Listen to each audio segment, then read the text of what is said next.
Supreme court भी कई बार अपने ऑब्जर्वेशन में इसको कह चुका है, इसको जल्द से जल्द लाया जाए। कल इसके बाद देश के वाइस प्रेसिडेंट जयदीप धनखड़ साहब ने भी कहा है कि इसको जल्द से जल्द लागू किया जाए। दूसरी तरफ और भी राज्यों में इसकी चर्चाएं तेज हो चुकी हैं, लोग इसके समर्थन में निकले हैं, चाहे वो विपक्ष के भी हों लोग, लेकिन उसके बावजूद भी यूनिफॉर्म सिविल कोड का समर्थन कर रहे हैं।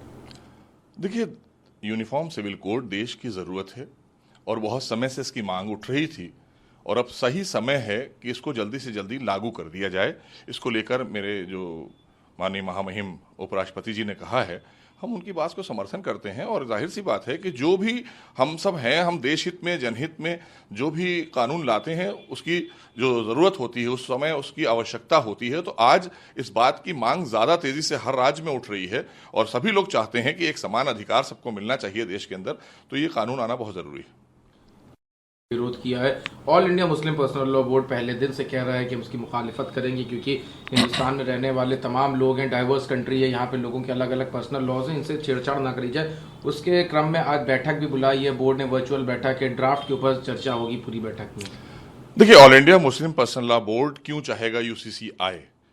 क्योंकि ये चंद लोगों के द्वारा बनाई गई एक संस्था है जो हमेशा से दबे कुचले मुस्लिमों की ठेकेदारी करती है और उन्हीं के नाम पर ये अपनी दुकानें चलाते हैं। इसमें चाहे ये कांग्रेस के हाथों खेली जाती रही हो, समाजवादी पार्टी के हाथों खेली जाती रही हो, बहुजन समाज पार्टी के हाथों, क्योंकि इनकी दुकानें चलती हैं। ये चंद लोग हैं जो करोड़ों करोड़ मुसलमानों को आगे नहीं बढ़ने देना चाहते, उनको एक समान अधिकार नहीं लेने देना चाहते, क्योंकि ये वही Muslim all India Muslim personal law board है जब शाहबानों को माननीय सर्वोच्च न्यायालय से उनके फेवर में फैसला आ गया था, तो उस फैसले को पलटवाया था इन्होंने कांग्रेस पर दबाव बनाकर। तो ये एक एनजीओ है, इसने एक इतना ऐसा महाज बनाकर रखा था कि साहब हम एक बहुत धार्मिक बहुत बड़ी संस्था हैं और ये जैसे धर्म के ठेकेदार बन के घूम रहे हैं। ऐसा कुछ नहीं है। All India Muslim personal law board, इनकी दुकानें बंद होने वाली हैं क्योंकि यूसीसी आते ही इनकी दुकानें बंद हो जाएंगी और आम मुसलमानों को, आम लोगों को उनके अधिकार मिलने लगेंगे। इनकी जरूरत नहीं पड़ेगी क्योंकि ये अपना लॉ उन पर थोपना चाहते हैं।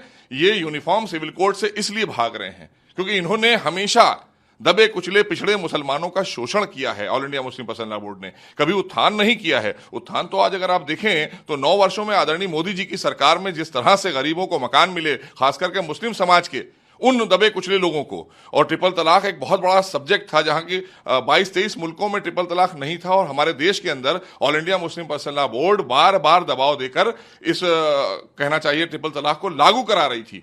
क्योंकि जब माननीय सर्वोच्च न्यायालय ने फैसला दे दिया शाहबानों को कि नहीं आपको गुजारा भत्ता मिलना चाहिए, तो इन्होंने उसको पलटवा दिया कांग्रेस से। तो ये कांग्रेस के लिए काम करने वाले लोग हैं, समाजवादी पार्टी के लिए काम करने वाले लोग हैं, बहुजन समाज पार्टी या अन्य चाहे वो तृणमूल हो, ये ऐसे ही हैं जो काम करते हैं, अपना पेट भरते हैं। इनके घरों को आप देख लीजिए, इनके यहाँ जाइए, इनसे बाइट लीजिए जाकर, तो समझ में आएगा ये किस तरह के मुसलमान हैं। और जिन मुसलमानों को जरूरत थी, मूलभूत जिनकी समस्याएं थी, उसका समाधान तो इन्होंने कभी नहीं किया। ये हमेशा इसी बात की वकालत करते रहे कि ट्रिपल तलाक रहना चाहिए हिंदुस्तान में, और आज आदरणीय मोदी सरकार में हम कानून लेकर आए और ट्रिपल तलाक की बेड़ियों से आजाद किया हमने मुस्लिम बहनों को। ऐसे ही तमाम और अधिकार हमारे मुस्लिम समाज को मिलेंगे। ये गुमराह करने का काम सिर्फ कर रहे हैं और कोई काम नहीं। All India Muslim personal law board अच्छी तरह से समझ चुका है कि अगर यूसीसी आएगा तो जाहिर सी बात है इनकी दुकानें बंद हो जाएंगी, इनकी ठेकेदारियां बंद हो जाएंगी, क्योंकि ये तो मुसलमानों को बेचने का काम करते हैं, दबे कुचले मुसलमानों का वोट बेचने का काम करते हैं, इसलिए ये परेशान है और कोई बात नहीं है। और यूसीसी चूंकि देश की जरूरत है, देश के लोगों की जरूरत है, आम आदमी को इसमें अपना अधिकार मिलेगा, उसका अधिकार सुरक्षित होगा, इसलिए यूसीसी आएगा और यूसीसी जनहित में है, देश हित में। जो उनके राइट्स है उसमें कहीं ना कहीं छेड़छाड़ होगी, इसलिए उसकी मुखालिफत करें, इसमें हमारा कोई एजेंडा नहीं, उनका कहना ये। देखिए, ये कैसे अज्यूम कर रहे हैं?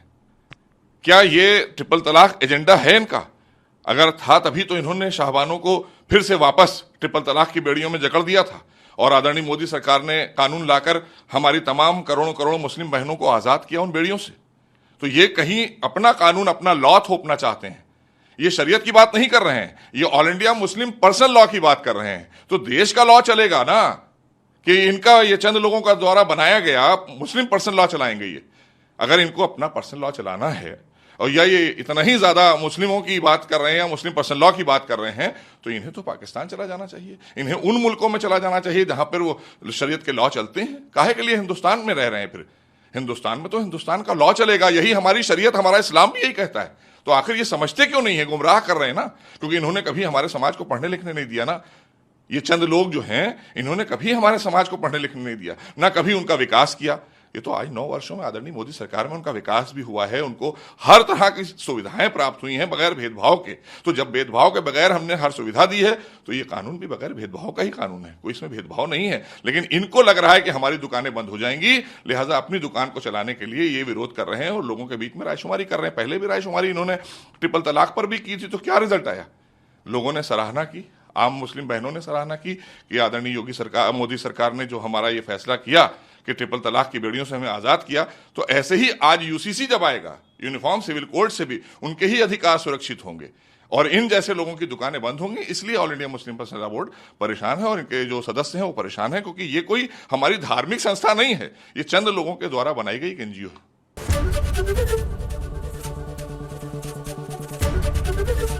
एबीपी गंगा, खबर आपकी, जुबान आपकी।